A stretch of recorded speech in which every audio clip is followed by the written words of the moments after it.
recently, only like last year, actually reached out for help because I needed it. My mental health wasn't doing so well. I've been struggling for a while, and I ended up going to Headspace. At the time, and still until only a few months ago really, I felt like such an imposter.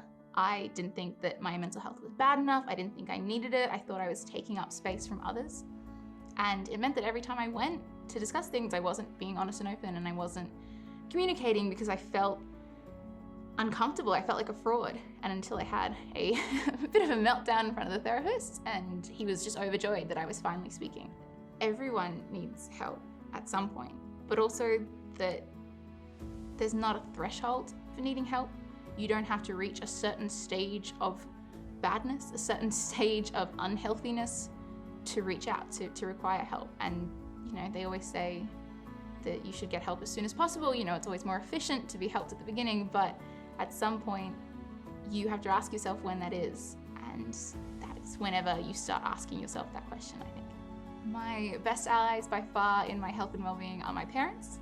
They're phenomenal. They're my allies in everything. I got costume approval to be here today, but they're phenomenal. I've always been raised with an openness when talking about health, when talking about mental health, and that's always meant that anytime I'm concerned about anything, anytime I'm seeking help, anytime I just have a question, they're always there, and they've always been prepared to support me.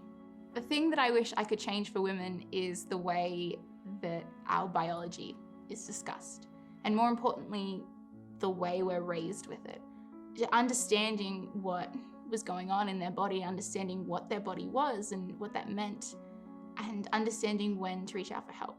And I think that if we can bring proper names for things, if we can open up that discussion, if we can reduce that taboo, then we reduce the suffering of women.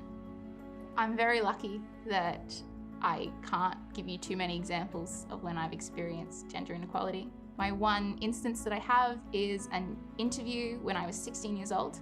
It was for a national science camp. It was very prestigious, very exciting. I was really excited to be there.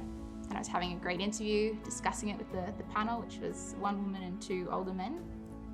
And after a while, one of the guys asked me, he said, "Oh, you know, good answer. Do you intimidate the boys?" And I spent a year after that trying to figure out, did I intimidate the boys? Was I too much? Was I not doing the right thing? If you ask me that now, I'd say I hope so.